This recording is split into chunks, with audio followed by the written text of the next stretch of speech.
2023년 5월 15일 아침은 건설 작업자들에게 평범한 일상으로 시작되었다. 33번 도로에 있는 카페 달콤한 차는 이미 오랫동안 수리가 필요한 상태였다. 벽에 균열이 생기고 폭우 후 벽돌 쌓기가 무너져 내렸다. 하지만 여름 주방 벽을 철거하는 과정에서 작업자들은 우연히 이상한 것을 발견했다. 서둘러 놓인 시멘트층에 조심스럽게 숨겨진 비닐 봉지였다. 안에는 뼈들, 금속 치아 크라운, 그리고 차차 PE라는 이니셜이 새겨진 작은 불교 부적이 들어있었다. 전문가들은 유골이 벽 안에 최소 2년 동안 있었다는 것을 빠르게 밝혀냈다. 시멘트와 석회 부스러기의 성분으로 벽돌 쌓기가 2021년 7월 이후에 만들어졌다고 판단했다. 폭우 시즌의 한창일 때였다. 게다가 봉지는 분명히 서둘러 넣어진 것이었다. 석고 흔적과 고르지 않게 굳은 콘크리트 혼합물이 이를 증명했다.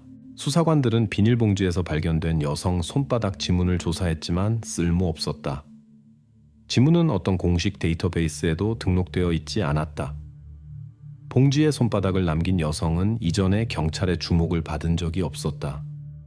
수사진의 관심을 끈 것은 2014년부터 2023년까지 이 지역에서 실종된 불법 노동자들의 전화였다. 그들의 기기는 마지막으로 카페 달콤한 차 근처에서 등록되었다. 이 지역에 현대적인 네트워크가 오랫동안 운영되고 있었음에도 불구하고 실종된 이주민들의 마지막 신호는 카페 근처의 오래된 GSM-900 기지국에서 잡혔다. 첫 번째 용의자는 지역 이장인 차이아론 페트쿤이었다. 그는 건축 자재 거래에 경향이 있는 것으로 알려져 있었다. 그의 이니셜이 새겨진 부적이 발견된 것이 의혹을 더했다. 하지만 부적은 지역 주민들 사이에서 꽤 흔한 것이었다. 왓 프라 카에오 17년 출시는 대량의 기념품 시리즈였기 때문에 수사관들은 아직 부적을 이장과 정확히 연결할 수 없었다. 두 번째로 주목받은 사람은 정체불명의 트럭 운전사였다. 2022년 11월 14일에서 15일 밤에 그는 카페 기둥에 이상한 낙서를 남겼다. P 글자가 있는 줄 그어진 원이었다. 경찰은 아직 이 메시지를 해독할 수 없었지만 직감적으로 그 안에 단서가 있다고 추정했다. 이장이 지난 몇 년간 실시한 건축 자재 구매는 일반적인 수리 범위를 벗어나지 않았지만 그의 알리바이는 설득력이 없었다. 수사진은 그에게 혐의를 제기할 수 없었지만 그의 역할을 완전히 배제할 근거도 없었다. 이장의 이름이 이 사건의 이상한 상황에서 너무 자주 등장했다. 하루 후 법의학자는 또 다른 이상한 발견을 했다고 보고했다. 유골층 아래에는 피와 시멘트 먼지가 스며든 분말 혼합물이 담긴 진공 포장이 놓여 있었다. 현미경으로 보니 이것은 코코넛 숯과 콜라겐의 혼합물이었다. 일반적인 벽 쌓기에는 완전히 부적절한 물질이었다. 같은 날 수사관들은 카페 달콤한 차의 사장인 45살 여성 솜차이를 신문에 불렀다. 그녀는 친근한 미소로 그들을 맞이하며 즉시 자신의 대표 메뉴인 달콤한 차를 맛보라고 제안했다. 이장의 이니셜이 새겨진 부적이 새로운 벽 쌓기에서 어떻게 발견되었을까? 차이아론 자신이 2021년 여름에 병원에서 치료받고 있어 물리적으로 현장에 있을 수 없었다면? 경찰은 그의 이니셜이 새겨진 부적이 유골 근처에서 발견된 후 이장의 신원을 더 철저히 조사하기 시작했다. 촌부리시 병원의 문서는 2021년 6월 12일부터 8월 19일까지 차이아론이 심각한 대퇴골 골절 후 입원 치료를 받았다는 것을 확인했다. 퇴원 후에도 그는 오랫동안 재활을 받았다. 전문가들은 기록 사진을 연구하여 2019년 사원 장터의 사진을 찾았다. 사진에서 이장 차이아론은 카페 달콤한 차 사장에게 벽돌 쌓기에서 발견된 것과 동일한 5개의 부적 세트를 전달하고 있었다. 왓프라 케우17 시리즈로 출시된 부적들은 이장이 지역 사원의 신도들에게 전달하기 위해 특별히 구입한 것이었다. 따라서 카페 사장이 자신의 가게 벽에서 발견된 부적과 직접적인 관련이 있다는 것이 명백해졌다. 수사진은 이장의 금융 거래를 확인했다. 2021년 9월에 그는 개인적으로 3.5톤 무게의 대량 석회를 지불했다. 공식적으로 송장은 지역 건축 자재 상인인 Y퐁의 이름으로 발행되었다. 이 장은 구매가 여러 상인들이 공동으로 한 것이며 할인을 받기 위해 유리해서 자신이 현금을 냈다고 설명했다. 다른 부족들의 운명에 대해 이 장은 지역 신도들에게 나누어 주었다고 말했다. 구체적으로 누구에게 기념품을 전달했는지 차이아로는 기억할 수 없었는데 부적 증정이 특별한 행사가 아니라 일반적인 지역 전통의 일부였기 때문이었다. 수사관들은 차이아론이 개인적으로 대량 건축 자재 공급비를 지불한 동기를 밝히려 했다. 이것이 도매 구매로 절약하려는 지역 상인들 사이의 일반적인 관행이라는 것이 밝혀졌다. 추가로 경찰은 부적과 다른 사원 신도들 사이의 연관성을 찾았지만 문서와 기록이 없어 모든 기념품 수령자들의 이름을 밝히는 것은 불가능했다. 수사진은 Y퐁의 이웃이 2022년 가을에 이장과 퐁 사이에 큰 싸움이 있었다고 주장한 정보를 확인했다. 처음에 경찰은 퐁이 이장의 이니셜이 새겨진 부적을 사용하여 차이아론을 의도적으로 함정에 빠뜨렸을 수 있다고 추정했다. 하지만 확인 결과 싸움은 순전히 일상적인 성격이었고 다른 건축 자재 지불에 대한 의견 차이와 관련이 있었다. 개인적 복수 버전은 완전히 사라졌고 이 거짓 단서는 닫혔다. 시멘트 성분 분석에서 예기치 않게 남독마이 품종의 희귀한 망고나무 꽃가루가 발견되었다. 이 나무는 카페 주방 뒤에만 자라고 있었고 9월에만 꽃을 피웠다. 따라서 전문가들은 봉지를 시멘트에 봉인한 것이 2021년 9월 이전에는 일어날 수 없었다고 결론지었다.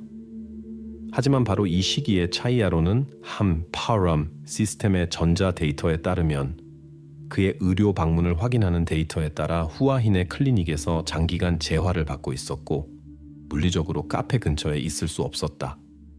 이 결론은 차이아론을 직접적인 의혹에서 완전히 해방시켰다. 하지만 수사진은 그를 무의식적으로 범죄자를 도운 사람으로 아마도 그것을 의심하지도 않았을 가능성이 있는 사람으로 주목하고 있었다. 수사의 초점은 급격히 카페 사장에게 옮겨졌다. 그녀의 가게 계산서에서 수사관들은 실종된 이주민 중 한 명이 사라진 밤인 2022년 11월 14일에 정확히 기록된 반복되는 이상한 코드 D33을 발견했다. 이제 이장 차이아론 페트쿠는 공식적으로 주요 용의자 목록에서 제외되었다. 그의 사건 참여는 우연한 조력자의 2차적 역할로 축소되었으며 그의 행동과 연결이 실제 범죄자에 의해 이용되었다. 실종된 두 이주민은 지역 보고서에서 외로운 노동자로 기록되었지만 마을 사람들은 왜인지 고집스럽게 그들을 카페 사장의 조카들이라고 불렀다. 이 이상한 별명 뒤에 무엇이 숨겨져 있었을까? 2018년 카페 재정 문서의 세부 검토에서 흥미로운 사실들이 발견되었다. 계산서 기록에는 두 개의 이름이 기록되어 있었다. 통 린과 쿤 소반. 둘 다 주방 일에 대한 돈을 받았으며 금액은 동일했다. 교대당 1000바트씩. 경찰 전문가들은 2018년에 그러한 현금 지급이 특별한 보고를 필요로 하지 않았기 때문에 처음에는 아무도 이것에 주의를 기울이지 않았다고 확인했다. 그러나 더욱 이상한 것이 밝혀졌다. 통린과 쿤소반이 사용한 휴대폰의 심카드는 바로 그 건축 자재 상인 Y퐁의 여권으로 등록되어 있었다. 이는 2019년 신원 확인 규칙이 강화되기 전에 에심카드가 제3자에 의해 거의 통제 없이 등록될 수 있었기 때문에 가능했다. 추가로 경찰은 2018년 3월 22일 20시 31분에 촬영된 택시 카메라의 도로 사진을 입수했다. 사진에는 자동차 뒷좌석에 있는 두 이주민의 얼굴이 선명하게 보였다. 택시는 분명히 카페 달콤한 차 방향으로 움직이고 있었다. 자동차 계기판에는 나중에 가게 벽에서 발견된 것과 동일한 부적이 보였다. 하지만 이것은 다른 것이었다. 같은 시리즈이지만 분명히 그것과는 다른 것이었다. 수사진은 이 사람들이 공식적으로 등록되었는지 어떤 취업 허가를 가지고 있었는지 확인하려 했다. 답은 부정적이었다. 두 이주민 모두 불법으로 입국했으며 공식적인 지위를 갖지 않았다. 수사관들이 특히 관심을 가진 것은 카페 사장이 왜 이 사람들을 자신의 조카들이라고 불렀는지였다. 그녀는 이런 식으로 이주민들을 경찰의 불필요한 관심으로부터 보호하려 했다고 설명했다. 지역 주민들이 그들을 그녀의 친척으로 여긴다면 법 집행기관이 불필요한 질문을 덜 할 것이라고 했다. 이에 더해 경찰은 실종된 두 이주민이 국경을 넘어 태국을 떠났을 가능성에 대한 버전을 확인했다. 미스터 라트라는 별명의 밀수업자는 2018년 4월 5일에 말레이시아 근처의 파당 베사르 국경 지점에서 두 남성을 보았다고 주장했다. 수사관들은 말라 레일 보더 컨트롤 데이터베이스에서 국경 통과에 대한 공식 정보를 요청했지만 통링과 쿤소반의 이름은 문서에 없었다. 이 거짓 단서는 나중에 말레이시아 버전을 완전히 배제하거나 확인하기 위해 아직 닿지 않고 남겨두었다. 한편 경찰은 중요한 기술적 확인을 받았다. 이주민 중 한 명인 쿤소반의 전화는 2018년 3월 22일 밤늦게 23시 55분에 카페 달콤한 차에서 GSM 900 네트워크에 마지막으로 등록되었다. 이 사실은 남성들이 2주 후에 국경에서 목격되었다는 밀수업자의 주장과 직접 모순되었다. 수사관들은 긴급히 카페 주변 지역 검사를 조직했다. 마당에 오래된 퇴비 구덩이에서 법의학자들은 신발 조각들을 발견했다. 밑창과 깔창에는 라마야나 브랜드 태그가 보존되어 있었다. 검사 결과 이 신발은 2017년 캄보디아 시장을 위해 특별히 생산된 독점 제품의 일부였다는 것이 확인되었다. 따라서 33번 도로의 카페 근처에서 그러한 부츠가 나타난 것은 우연이라기에는 너무 의심스러웠다. 이러한 발견 후 수사관들은 카페 사장 개인에게 관심을 급격히 옮기고 그녀의 활동, 특히 금융 및 디지털 흔적을 철저히 연구하기 시작했다. 몇 년 연속으로 그녀의 계산서에 나타나는 신비한 코드 D33이 다시 떠올랐으며 이주민들이 실종된 밤을 포함해서였다. 수사팀은 또한 현재의 사건으로 돌아가 과거와 현재 수사의 세부 사항을 비교하고 범죄자의 전체 계획을 밝히려 했다. 금융관리부는 카페 사장이 실행한 이상한 거래를 발견했다. 2022년 11월 14일에 건축 자재 상인 인타퐁의 여권으로 등록된 암호화폐 계정에서 대량의 금액인 0.3 비트코인이 송금되었다. 자금 수령자는 실험실 건조 장비 판매로 알려진 Grain Dry Lab TH 회사였다. 길가 카페에 왜 그런 수준의 전문 장비가 필요했을까? 거래소 기록 확인 결과 계정이 2번 인증되었다는 것이 확인되었다. 인타퐁의 여권 외에도 시스템에는 카페 사장 자신의 셀피가 업로드되어 있었다. 이는 그녀의 구매에 직접 참여를 확인했다. 추가 확인은 카페 근처 ATM 카메라의 비디오였다. 암호화폐 거래가 실행된 같은 날 14시 7분에 사장이 개인적으로 전화해서 QR코드를 스캔했다. IP 주소 확인 결과 그 순간 휴대폰이 카페 라우터 네트워크에 있었다는 것이 확인되었다. 수사관들은 또한 캐리 엑스프레스 운송회사로부터 장비 배송 비디오 녹화를 얻었다.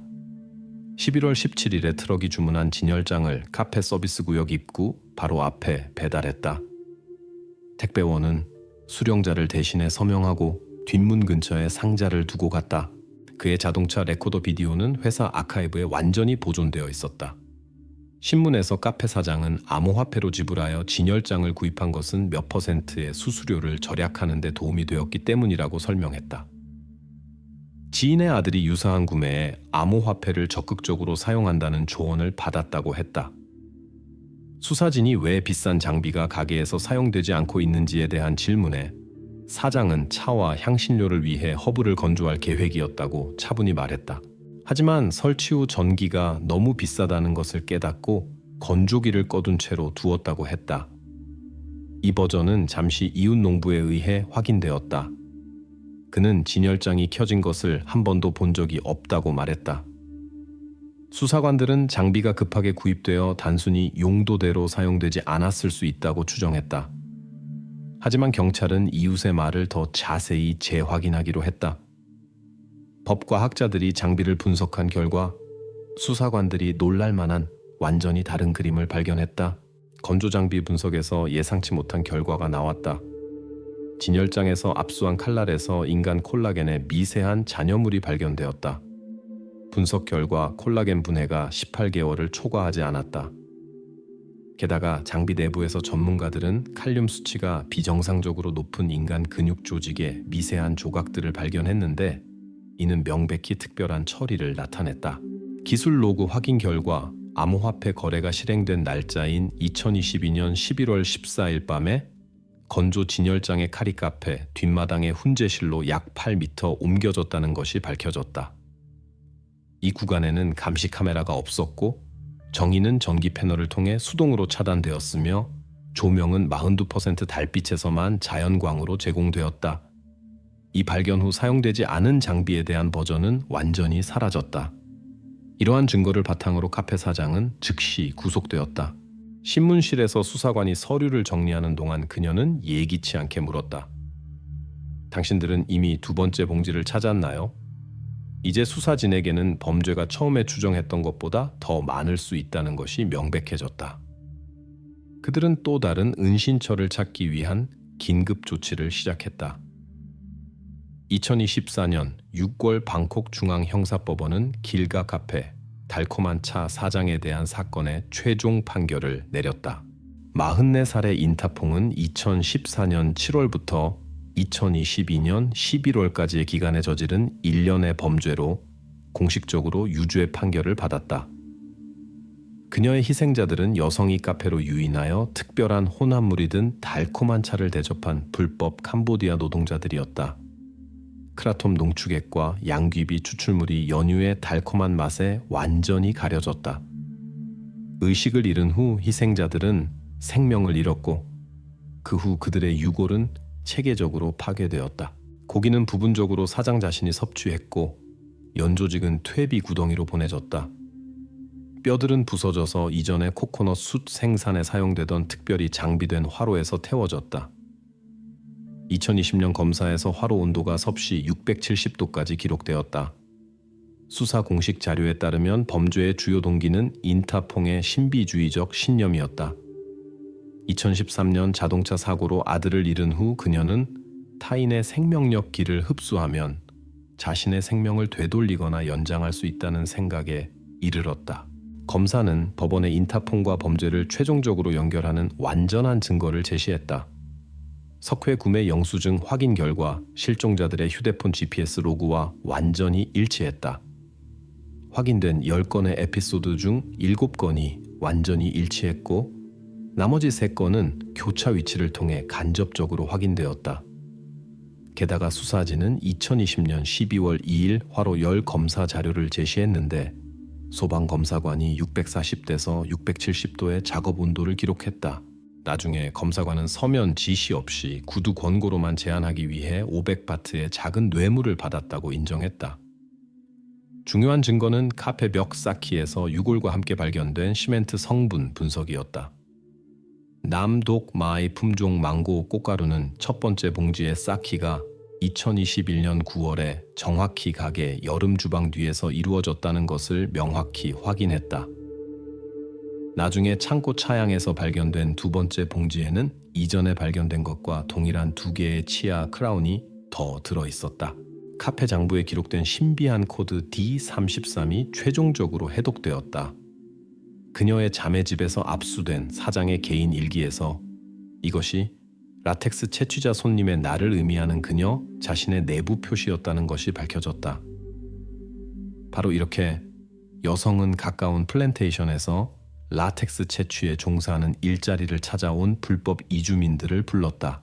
마지막 법정에서 인타퐁의 변호사들은 발견된 부적과 그의 연락처를 통해 처리된 건축 자재 영수증을 들어 이장 차이 아론 페트쿤에게 책임을 전가하려 했다.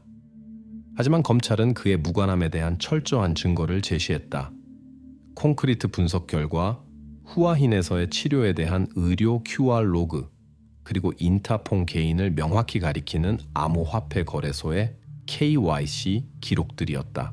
판사가 피고인에게 최후 진술을 요청했을 때 인타는 예기치 않게 참석자 모두를 충격에 빠뜨린 말을 했다. 당신들은 망고나무 뒤 퇴비까지는 파헤치지 못했군요. 거기에도 뼈들이 있어요. 법원은 인타퐁에게 사면 없는 종신형을 최종 선고했다. 사건은 공식적으로 종결되었다. 레이첼 헤일, 34살. 그녀는 9월 7일 이른 아침 화물용 끈으로 철도에 묶인 채로 발견되었다.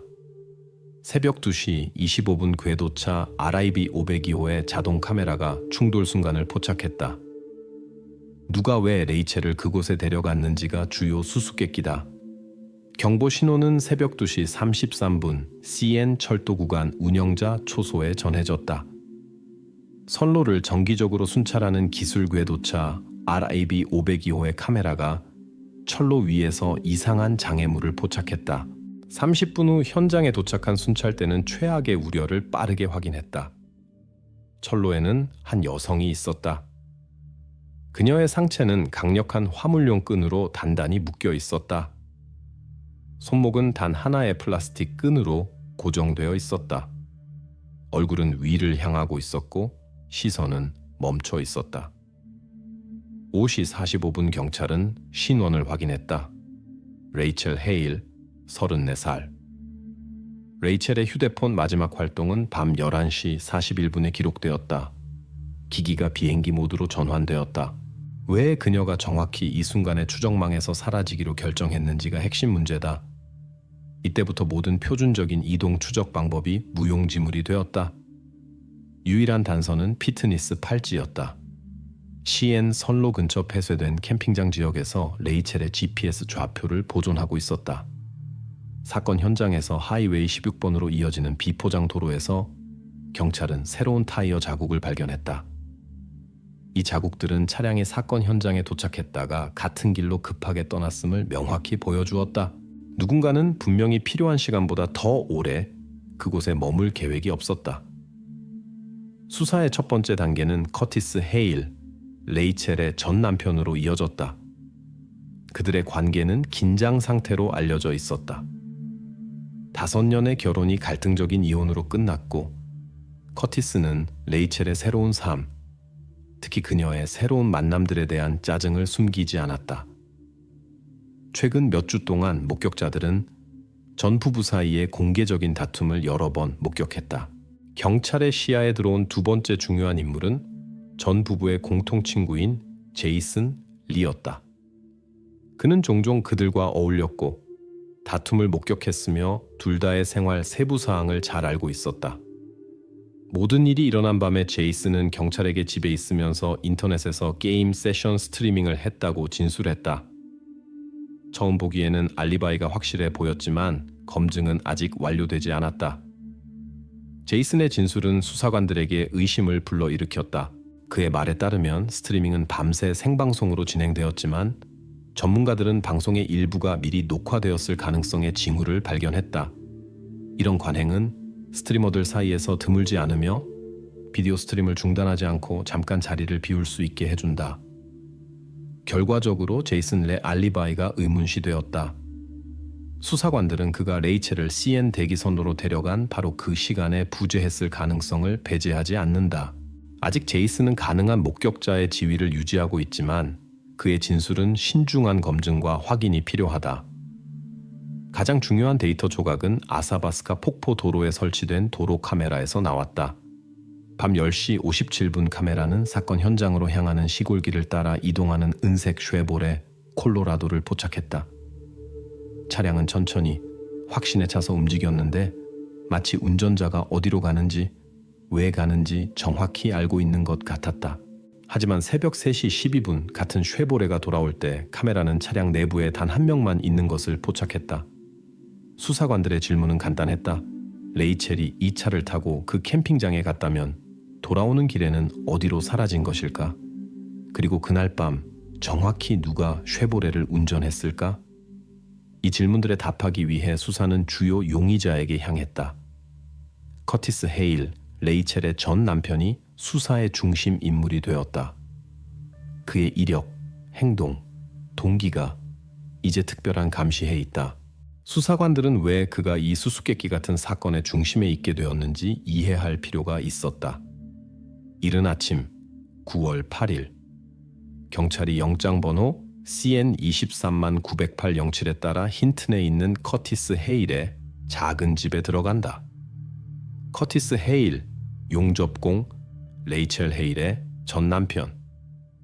지휘, 주요 용의자. 수색 과정에서 형사들의 주의를 끈 것은 그의 업무용 노트북이었다. 화면에는 기술 궤도차 RIB 502호의 상세한 운행 시간표가 담긴 PDF 문서가 최소화되어 있었다. 데이터는 공식적으로 보였으며 마치 철도 운행관리소 직원에게서 받은 것 같았다. 경찰의 기술 전문가는 신속하게 확인했다. 커티스가 지난 2주 동안 이 파일을 여러 번 열어보고 검토했다는 것을. 열람 날짜와 시간은 그의 근무일 후 저녁 시간과 일치했는데 겉보기에는 철도 운송의 공무 시간표를 연구할 필요가 전혀 없어 보였다. 경찰은 아직 커티스가 철도 회사 직원으로부터 직접 시간표를 받았는지 아니면 다른 방법으로 접근권을 얻었는지 확인하지 못했다. 하지만 사실은 명백하다. 커티스 헤일은 레이첼이 발견된 궤도차의 정확한 시간과 경로를 알고 있었다. 수사는 커티스의 행동 논리를 찾으려 한다. 왜 평범한 용접공이 기술 편성의 공식 운행 시간표를 연구해야 할까? 그의 직장에서의 일상 업무에는 그런 데이터가 필요하지 않았다. 커티스의 부서장은 그들 회사 직원들에게 그런 정보가 필요한 적이 없었다고 확인했다. 문서는 분명히 우연이 아니다. 경찰은 이것을 의도적인 행동을 가리키는 중요한 증거로 기록한다. 커티스 헤일은 왜 그런 정보가 필요했는지 설명하기를 거부하며 자신에게 불리한 증언을 하지 않을 법적 권리를 언급한다. 그의 침묵은 형사들의 의혹을 강화시킨다. 같은 날 수사관들은 누가 커티스에게 궤도차 운행 시간표를 전달했을 수 있는지에 대해 그의 주변을 조사한다. 커티스의 동료인 팀 S가 수사에 관심 인물이 된다. 팀은 같은 용접 회사에서 일하며 이전에 철도 서비스 직원이었다. 그는 운행관리원들과 우호적인 관계를 유지하고 있으며 때때로 제3자의 손에 들어가서는 안 되는 공무문서를 그들로부터 받는다. 팀은 커티스에게 문서를 전달한 것을 부인하며 지난 몇 년 동안 그런 정보에 전혀 관심이 없었다고 주장한다. 하지만 수사는 그에 대한 직접적인 증거는 아직 없지만 가능한 공범으로서 그를 감시한다. 커티스의 집 수색을 계속하면서 수사관은 거실 테이블 위에서 평범한 상점 영수증을 발견한다. 9월 4일 힌튼 하드웨어 건재상에서 구매한 것으로 집과 수리용 상품으로 유명한 도시의 상점이다. 구매한 상품 목록에는 여러 건설 도구들이 있고 그 중에는 고강도 플라스틱 끈들이 있다. 현장에서 발견된 증거를 연구하는 범죄 수사관은 레이첼을 고정하는 데 사용된 끈의 표시가 영수증에 표시된 모델과 정확히 일치한다고 보고한다. 경찰은 이것이 중요한 단서임을 이해한다. 커티스가 증거와 일치하는 고정 장치를 직접 구매했다는 것을. 이는 수사 앞에서 그를 극도로 취약한 위치에 놓는다. 이제 형사들의 관심은 커티스와 레이첼 헤일의 과거와 재정 상황으로 전환된다. 경찰은 어떤 상황이 커티스를 범죄로 밀어넣을 수 있었는지 알아내야 한다. 동기는 단순한 질투나 이혼으로 인한 원한보다 훨씬 더 깊은 곳에 있을 수 있다. 수사는 더 숨겨진 갈등과 비극적 결과로 이어질 수 있었던 원인들을 찾기 위해 부부의 재정 문서와 역사 연구로 부드럽게 전환된다. 9월 9일 수사관들은 레이첼 헤일의 보험 세부 사항을 알아내기 위해 제스퍼의 보험회사에 도착했다. 빠르게 밝혀진 것은 레이첼이 2개의 활성 보험을 가지고 있었다는 것이다. 하나는 고용주로부터, 다른 하나는 2022년에 그녀가 연장한 개인 보험. 이상한 이유로 개인 보험의 유일한 수익자는 부부가 계약 연장 전에 이미 공식적으로 이혼했음에도 불구하고 그녀의 전 남편 커티스 헤일로 남아 있었다. 아카이브 데이터 요청 시 회사 직원들은 수사에 지난해 에이전트와의 레이첼 서신을 전달한다. 2022년 8월 편지에서 그녀는 수익자의 주소와 이름을 변경 없이 두라고 명확히 요청했으며 이혼을 언급하지도 않고 그런 결정의 이유를 명시하지도 않았다. 범죄 수사관들은 추가로 서명을 확인하고 레이첼의 편지 진위성을 확인한다. 문서는 절대적으로 신뢰할 만하다. 수사관들은 당황한다. 개인적인 대화에서 지인들은 레이첼을 주의 깊고 책임감 있는 여성으로 묘사했다. 그녀는 중요한 문서를 읽는 일이 드물었고 항상 자신의 재정적 의무를 명확히 추적했다. 이혼 후 왜 수익자가 변경되지 않았는지 이해하기 위해 수사관들은 레이첼의 부모인 피터와 사라를 만난다. 가족은 대화에 열려 있지만 커티스의 이름이 보험에 보존된 사실에 극도로 놀란다. 사라는 딸이 단순히 잊었거나 아마도 서두르느라 서류 업무에 깊이 들어가고 싶지 않았을 것이라고 추정한다. 하지만 수사관들은 이 버전에 만족하지 않는다. 그들의 의견으로는 그런 종류의 우연은 가능성이 낮다. 이 결정은 레이첼의 의식적인 단계로 보이며 그 이유는 알려지지 않은 채로 남아있다. 부모들은 아무것도 추가하지 않으며 단지 딸이 그런 개인적 삶의 뉘앙스를 그들과 공유하지 않았다고 강조할 뿐이다. 대화 과정에서 레이첼의 어머니 사라가 예상치 못한 가설을 제시한다. 그녀는 레이첼과 커티스가 함께 삶을 떠나기로 결정했을 수도 있다고 추정한다. 부모들은 전 부부 사이의 긴장을 알고 있었지만 딸이 끝까지 커티스와의 감정적 연결을 끊지 못했다고 생각했다. 어머니의 이론에서 선로에서의 비극적 사건은 상호 계획의 일부일 수 있었다. 이 버전은 잘못된 단서가 된다. 곧 범죄 수사관들은 레이첼의 자발적 죽음 가능성을 완전히 배제한다. 현장의 증거들은 일어난 일의 폭력적 성격을 명확히 증언한다. 수사 과정에서 재정조사 중에 발견된 더 중요한 사실이 많은 이전 결론들을 의심스럽게 만든다. 레이첼의 죽음 일주일 전에 전 부부의 계좌에서 15,000 캐나다 달러가 인출되었다. 인출은 알려지지 않은 IP 주소에서 이루어졌다. 은행 전문가들은 거래가 원격 접근 시스템을 통해 이루어졌으며 레이첼과 커티스의 알려진 거주지나 직장과 일치하지 않는다고 주장한다. 은행 보안 전문가들은 즉시 돈이 그런 경우에 일반적인 신원 확인 없이 인출되었다고 보고한다. 이는 비밀번호와 인증을 포함해 부부의 은행 데이터에 완전한 접근권을 가진 누군가가 할 수 있었던 일이다. 이 사실은 경고 신호가 되고 제3자의 연루 의혹을 강화시킨다. 수사관들에게는 명확하다. 알려지지 않은 IP로부터의 돈 인출 뒤에 정확히 누가 있었는지 긴급히 알아내야 한다.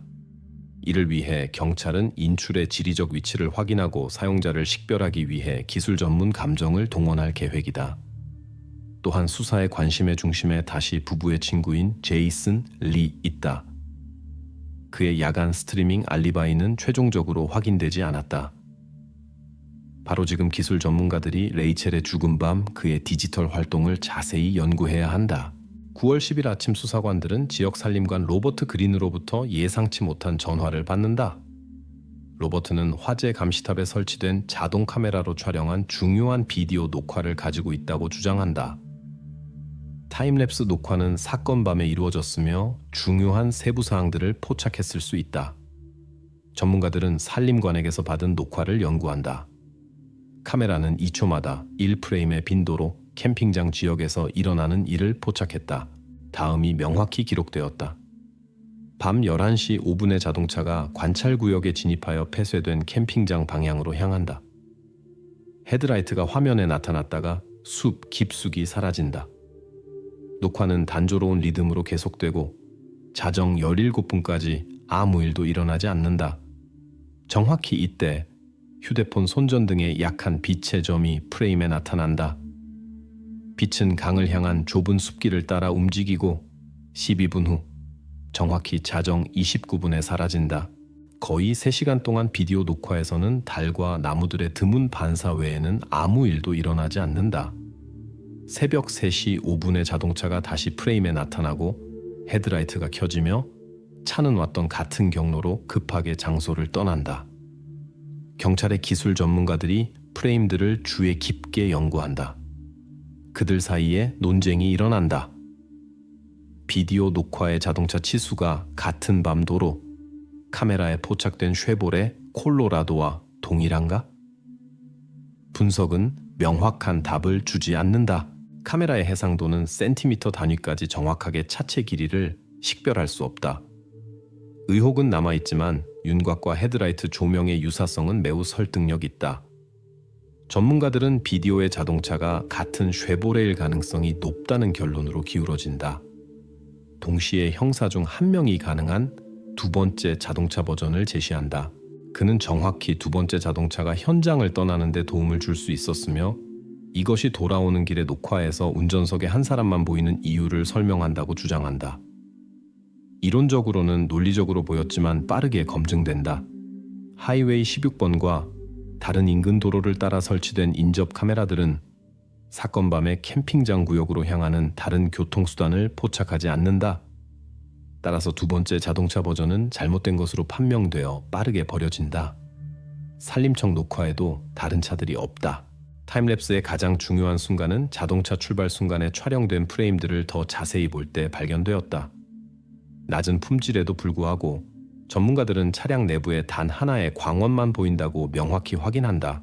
운전석 쪽에 계기판.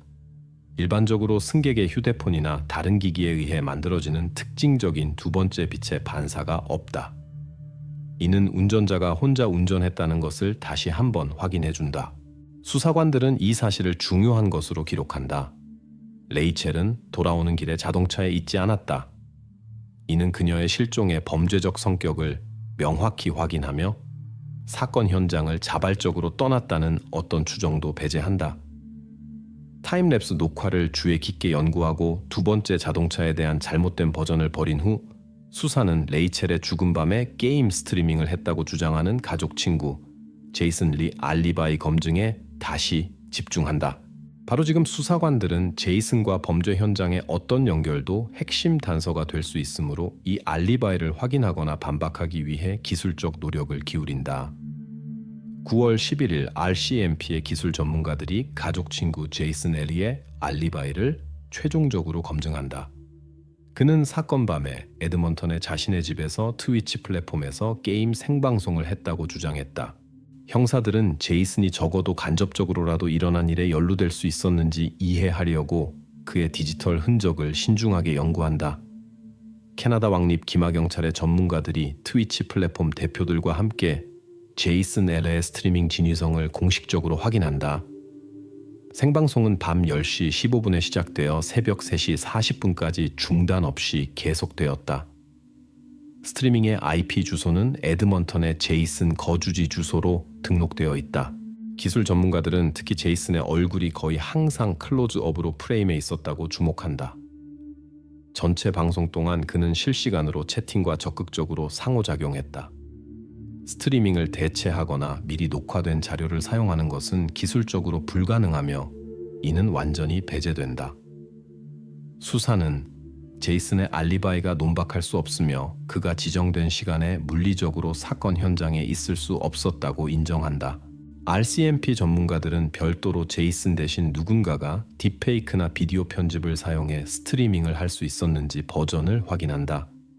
하지만 트위치 전문가들은 이 가능성을 단호히 부인한다. 플랫폼 서버의 디지털 마커와 로그 파일들은 스트리밍이 정확히 제이슨 엘의 컴퓨터에서 생방송으로 진행되었음을 명확히 보여준다. 프레임의 얼굴, 그의 표정, 반응, 채팅 질문에 대한 답변, 모든 것이 명확히 진짜다. 대체 버전은 완전히 배제된다. 따라서 제이슨의 알리바이 진위성에 대한 어떤 의혹도 최종적으로 닫힌다. 철저한 검증 후 RCMP는 제이슨 렉에서 가능한 용의자나 공범의 지위를 공식적으로 해제한다. 그의 디지털 알리바이는 절대적으로 신뢰할 만하고 확인된 것으로 인정된다. 제이슨은 이의가 없는 증인 지위로 전환된다. 하지만 형사들은 제이슨의 개인 통신에서 사건의 상황에 대한 시각을 바꿀 수 있는 또 다른 중요한 세부 사항을 발견한다. 그의 디스코드 메신저 통신에서 9월 6일 저녁 사건 하루 전에 지인에게 보낸 문구가 발견되었는데 커트가 그녀와 밤에 만날 생각이라는 정보가 담겨 있다. 이 정보는 수사관들을 긴장시킨다. 추가 분석 과정에서 같은 날 일찍 제이슨이 커티스와 전화로 대화했다는 것이 밝혀진다. 제이슨의 말에 따르면 커티스는 어떤 개인적인 문제들을 해결하기 위해 레이첼과 개인적으로 만나기를 설득하고 싶다고 언급했다. 제이슨은 이것을 오히려 가십으로 받아들이고 친구와 공유했다. 제이슨 자신은 커티스가 전 부인과의 관계의 어려움에 대해 자주 불평했기 때문에 이것에 의미를 두지 않았다고 주장한다. 따라서 커티스가 미리 레이첼과의 만남을 계획했고 이 정보가 제3자인 제이슨에게 알려져 있었다는 확인이 나타난다. 하지만 제이슨 자신의 연루는 확인되지 않으며 그는 단지 우연히 레이첼의 전 남편의 계획에 대해 알게 되었을 뿐이다. 이제 수사는 커티스 헤일에게 다시 관심을 전환한다. 주요 질문은 사건 며칠 전 커티스 자신의 통신과 전화 대화 연구가 된다. 그가 또 누구에게 자신의 계획에 대해 말할 수 있었는지, 그의 준비가 얼마나 멀리 갔는지 확인하는 것이 중요하다. 9월 12일 아침 수사팀이 제스퍼의 법률 회사로 향하는데 여기서 헤일 가족의 변호사가 커티스의 상당한 재정 문제를 공개한다. 공식 문서에 따르면 커티스 헤일은 올해 10월 1일까지 22만 캐나다 달러의 부채를 갚아야 할 의무가 있다. 이 사실은 수사에 새롭고 중요한 동기를 준다. 문서를 연구하면서 수사관들은 변호사로부터 8월 31일자로 커티스에게 발송된 공식 통지서 사본을 받는다.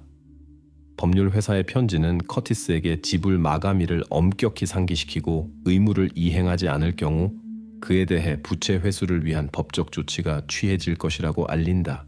이 금액은 이전에 알려지지 않았으며 헤일 가족의 가까운 지인들조차 커티스의 재정적 어려움의 심각성을 의심하지 않았다. 수사는 통지 날짜 8월 31일과 사건 불과 일주일 전이라는 점을 주목하는데 이것이 용의자의 행동에 강력한 추진력이 될 수 있었다. 동시에 경찰 재정부서의 전문가들이 특별한 의혹을 불러일으켰던 거래로 돌아간다. 비극 일주일 전에 커티스와 레이첼 헤일의 계좌에서 15,000 캐나다 달러가 인출되었던 것을 상기하자 알려지지 않은 IP 주소를 통해서였다. 이제 추가 은행 로그를 받은 후 명백해진다. 거래는 디지털 서명과 인증 로그로 확인되는 커티스 헤일의 비즈니스 계정에서 직접 이루어졌다는 것이. 따라서 이전에 알려지지 않았던 IP 주소가 커티스에 대한 추가 증거가 된다. 돈은 정확히 그의 계좌에서 인출되었고 그에 의해 개인적으로 사용되었다. 별도로 수사관들은 레이첼의 어머니가 이전에 제기한 가능한 자발적 죽음에 대한 버전을 재검토한다. 법의학 전문 감정이 이 이론을 공식적으로 배제한다. 실험실 보고서에는 레이첼의 몸에 자발적 죽음이나 저항 포기 이론을 확인할 수 있는 진정제가 없었다고 명시되어 있다. 전문가들은 또한 자발적 성격의 사건을 배제하는 저항의 흔적들을 기록한다. 수사는 이 잘못된 단서를 공식적으로 닫는다. 더 나아가 전문가들의 관심은 커티스가 비극의 경우 수익자가 되어야 했던 레이첼의 보험 연장 장소로 전환된다. 디지털 서명과 IP를 신중하게 확인한 전문가들이 중요한 기술적 뉘앙스를 발견한다. 레이첼의 개인 보험 연장이 하이웨이 16번 길가 카페의 공용 와이파이를 통해 실행되었다는 것을, 수사관들은 즉시 지정된 날짜와 시간에 대한 카페의 재정 문서를 확인한다. 결과적으로 커티스 헤일이 개인적으로 지불한 커피 영수증이 발견된다. 시간은 카페의 공용 네트워크를 통한 보험 연장 순간과 일치한다. 따라서 수사관들은 커티스가 아마도 개인적으로 이 행동을 통제하거나 수행했다는 사실을 기록한다. 이는 레이첼이 이혼 후 수익자 이름 변경을 우연히 잊었다는 모든 이전 버전들을 의심스럽게 만든다. 점점 더 많은 증거들이 커티스가 의식적으로 자신을 이 역할에 남겨두었다는 것을 확인한다. 이제 사건과 관련해 사용된 것과 동일한 건설용 끈의 구매가 기록된 힌튼 하드웨어 상점에서 발견된 영수증의 중요성이 절대적으로 명백해진다. 수사관들은 이 구매와 관련된 커티스의 상황과 의도를 더 깊이 연구하기 위해 돌아간다. 이런 구매들이 미리 계획된 계획의 일부였는지 아니면 단순한 우연의 일치였는지 더 깊이 조사할 필요가 있다. 9월 13일 힌튼 하드웨어 상점 소유자들이 자발적으로 수사에 9월 4일에 감시 카메라 비디오 녹화를 제공한다. 바로 여기서 현장에서 발견된 것과 동일한 고정끈의 구매가 이루어졌다. 녹화는 경찰이 처음으로 구매자의 정체를 볼 수 있게 해준다. 고해상도 CCTV 비디오 녹화가 구매 순간을 포착한다.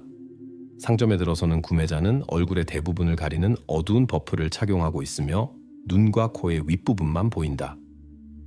구매자가 상품을 향해 손을 뻗는 순간 카메라는 팔뚝에 밀러 ARC라는 문구가 있는 눈에 띄는 문신을 명확히 포착한다. 이는 커티스 헤일이 일하는 지역 용접 회사의 이름이다. 구매자가 계산대에 다가가면 스마트폰으로 페이스 아이디를 사용한 결제를 위해 잠시 버프를 벗는다. 카메라가 사람의 얼굴 하반부를 포착한다. 화질은 보통이지만 용의자들의 기존 사진과 기본적인 비교를 수행하기에는 분명히 충분하다. 얼굴 인식 전문 범죄 수사관이 얻어진 비디오 프레임을 주의 깊게 연구한다. 초기 평가 후 전문가는 비디오의 사람이 턱 구조, 턱 모양 및 기타 특징으로 볼 때 커티스 헤일과 매우 유사하다는 결론을 내린다. 하지만 공식적으로 전문가는 보통 수준의 이미지 세부화 때문에 100% 확신을 줄 수 없다. 그는 추가 검증과 다른 자료와의 대조를 권장한다. 경찰관들은 별도로 그날 구매자를 서비스한 상점 계산원과 대화한다. 계산원은 첫 번째 결제 시도에서 구매자가 은행 카드를 사용했다고 확신 있게 보고한다. 계산원은 카드 소유자의 이름을 명확히 기억한다. 팀 C. 이 정보는 즉시 이전에 경찰의 시야에 들어왔던 커티스의 동료팀에 관한 새로운 질문과 의혹을 불러일으킨다. 그럼에도 불구하고 거래 출력물을 연구한 후 수사관들은 카드 작업이 시도 직후 거의 즉시 취소되었다는 것을 발견한다. 대신 구매자가 스마트폰을 사용해 비접촉 최종 결제를 진행했다. 따라서 팀의 참여 버전은 가능성이 낮아지지만 사건 현장에서의 그의 카드는 해명이 필요하다. 은행에 대한 추가 문의가 결제 상황을 최종적으로 명확히 한다. 팀 C가 카드로의 작업은 실제로 페이스 아이디 식별 오류로 인해 취소되었다. 결과적으로 구매자는 즉시 스마트폰을 통한 예비 결제로 전환했다. 은행은 최종 거래가 정확히 커티스 헤일의 개인 전화에서 이루어졌다고 공식 확인하며 이는 디지털 로그와 스마트폰의 GPS 데이터로 기록된다. 따라서 팀의 카드로 인한 혼란스러운 요소에도 불구하고 디지털 증거들은 최종적으로 커티스를 가리킨다. 이런 발견들 후 형사들은 즉시 커티스 헤일의 동료인 팀을 신문에 부르기로 결정한다. 이제 핵심 질문은 범죄와 연관된 구매에서 그의 은행 카드 사용 이유를 밝히는 것이 된다. 수사관들은 팀이 커티스의 공범이었는지 아니면 커티스가 흔적을 혼란시키려는 시도의 피해자가 되었는지 알아낼 필요가 있다. 9월 14일 수사관들이 커티스의 동료인 팀 S를 신문한다. 질문들은 힌튼 하드웨어에서 결제 시도 시 발견된 팀의 은행 카드를 중심으로 한다. 상기하면 거기서 사건과 연관된 고정 끈들이 구매되었다. 팀스는 신문에서 긴장해 보이지만 실제로 힌튼 하드웨어에서 구매를 위해 커티스 헤일에게 자신의 카드를 주었다고 명확히 이야기한다. 그는 집에 카드를 잊고 왔다고 상황을 설명한 커티스의 개인적 요청으로 그렇게 했다고 주장한다. 팀은 커티스가 즉시 그의 카드로 결제하려 했지만 페이스 아이디에 문제가 생겼다고 덧붙인다. 따라서 커티스가 자신의 전화로 구매를 결제했고 팀의 카드는 최종 거래에 사용되지 않았다. 수사는 상점 카메라의 비디오를 다시 연구하고 팀의 증언을 확인한다. 페이스 아이디 시스템이 실제로 팀의 카드로 결제 시도를 거부했고 그 후 정확히 커티스에게 속한 전화로 결제가 사용되었다. 수사관들이 왜 팀이 그렇게 쉽게 자신의 카드를 내주는데 동의했는지 묻자 그는 간단히 답한다. 동료에 대한 의리. 팀은 이전에 커티스가 집 수리를 도와줬기 때문에 카드를 요청했을 때 평범한 생활 서비스로 받아들였다고 설명한다. 그의 말에 따르면 그는 건설 자재 구매에 관한 것이지 의심스러운 무언가가 아니라고 확신했다.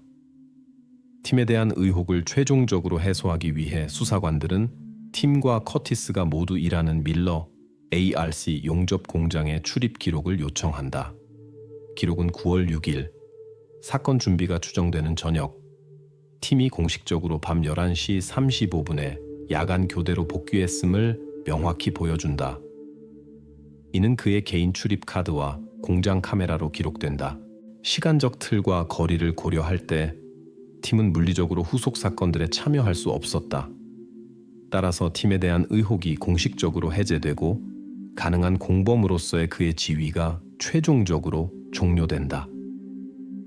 팀의 신문과 동시에 범죄 수사관들이 현장에서 발견된 자료들에 대한 추가 감정을 수행한다. 그들은 레이처 헤이를 선로에 고정하는 데 사용된 화물끈을 자세히 연구한다. 전문가들은 끈의 플라스틱 가장자리에서 ER70S6 마크의 특수한 용접 플럭스 미세 입자들을 발견한다. 이는 정확히 고강도 구조물을 위해 전문가들이 자주 사용하는 용접 재료다. 수사는 즉시 커티스의 착오에 대한 재수색을 실시한다. 작업대에서 정확히 같은 용접 플럭스의 잔여물이 있는 그라인더가 발견된다. 플럭스 미세 입자들의 마크와 화학 성분의 일치가 가장 중요한 증거가 된다. 전문가들은 용접 재료 미세 입자들의 우연한 일치 가능성이 극히 낮다고 강조한다. 이는 끈이 커티스 헤일의 작업장이나 개인 장비 근처에서 처리되었음을 증언한다. 모든 증거와 간접 증명들이 커티스 헤일로 직접 이어지는 하나의 연속적인 사슬로 모아진다. 수사관들은 공식적인 기소와 체포 영장 발부 준비를 시작한다. 자료와 증거가 체포를 위해 이미 충분히 넘친다. 2025년 2월 2일 엘버타 왕좌 법원 법정에서 레이첼 헤일의 실종 사건 심리가 공식적으로 완료되었다. 레이첼의 전 남편인 커티스 헤일이 1급 계획살인과 문서 위조로 공식 유죄 판결을 받았다. 거의 1년 반 동안 지속된 법정 과정이 최종적으로 모든 증거를 수집하고 남아있던 어떤 의혹도 해소했다. 커티스 헤일은 줄곧 연루를 부인했지만 증거 기반이 논박할 수 없는 것으로 판명되었다. 법정 과정의 최종 부분에서 검사가 모자이크처럼 명확한 그림으로 맞춰진 증거 사슬을 순차적으로 제시했다. 첫째, 커티스의 노트북에서 발견된 철도 궤도차의 공식 운행, 시간표가 담긴 PDF 파일. 디지털 범죄 수사 전문가들이 사건 2주 전 커티스의 이 문서, 다중 열람을 확인했다. 둘째, 9월 4일 힌튼 하드웨어 상점에서의 건설용 끈 구매, 비디오 감시 카메라 녹화가 상점에서의 커티스의 존재를 확인했고 은행 로그가 정확히 그의 스마트폰에서의 결제를 확인했다. 셋째, 산림관의 화재 감시탑에서의 타임랩스 비디오 녹화. 커티스의 차가 사건 현장 근처에서 정확한 시간에 목격되었다. 그의 스마트폰에 GPS 좌표가 지정된 시간 구간에서 정확히 그의 자동차의 이동을 완전히 확인했다. 넷째, LPR 번호판 인식. 카메라 데이터. 이 카메라들이 새벽 3시 12분에 쉐보레 콜로라도 내부에 운전자만 있었다고 명확히 포착했다. 이는 승객의 부재를 확인하고 일어난 일의 우연한 성격에 대한 어떤 버전도 반박했다. 다섯째, 플라스틱 끈에서의 ER70S6 마크 용접 플럭스의 미세한 입자들. 이는 커티스의 작업장을 가리키는 직접적인 물리적 증거였다. 전문가들이 이 미세 입자들과 용의자의 차고에서 발견된 것들의 동일성을 설득력 있게 입증했다. 마지막으로 여섯째, 레이첼의 보험 연장이 이루어진 길가 카페의 공용 와이파이. 디지털 보안 전문가들이 레이첼의 서명을 정확히 커티스가 위조했다고 확인했다. 이를 그의 은행카드로 결제된 커피 영수증과 전화 연결 데이터가 증명했다. 커티스의 변호인단은 서명 위조 혐의에 이의를 제기하려 했으며 와이파이가 공용이고 문서를 미지의 인물이 서명할 수 있었다고 주장했다. 그럼에도 불구하고 법원은 빠르고 명확하게 이 버전을 기각했다. 법원 결정에서 보험 서명 순간 카페에서 사용된 커티스의 은행 카드 존재와 거래가 수행된 기기에 대한 그의 직접적 근접성이 제3자의 참여 가능성을 배제한다고 명확히 언급되었다. 이 순간 법정은 완전한 정적에 빠졌다. 변호인단의 모든 농어가 소진되었음이 명백했다. 엘버타 왕좌법원 판사가 커티스 헤일에 대한 판결을 공식 발표했다. 설득력 있는 증거에 기반하여 커티스 헤일을 1급 살인과 문서 위조 혐의로 유죄로 인정한다. 형량을 무기징역으로 정하며 25년 후에만 가석방 신청권을 부여한다.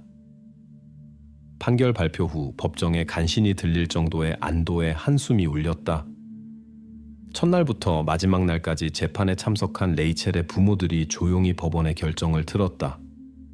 커티스는 돌 같은 표정을 유지하며 단 하나의 감정도 드러내지 않았다. 수갑을 찬 채 경비의 호송으로 법정을 떠났다. 주요 재판 완료에도 불구하고 법원은 별도로 보험 증서 위조와 관련된 사건의 수사 계속 필요성을 지적했다. 법정에서 발언한 보험회사 대표는 증서가 심각한 위반과 함께 작성되어 제3자의 참여나 과실 가능성을 허용한다고 밝혔다. 이 사건은 별도 재판으로 분리되었다. 따라서 수사가 아직 완전히 완료되지 않았다. 가능한 공범자들이나 보험 사기 참여자들에 관한 사건은 열린 채로 남아 별도로 심리될 예정이다.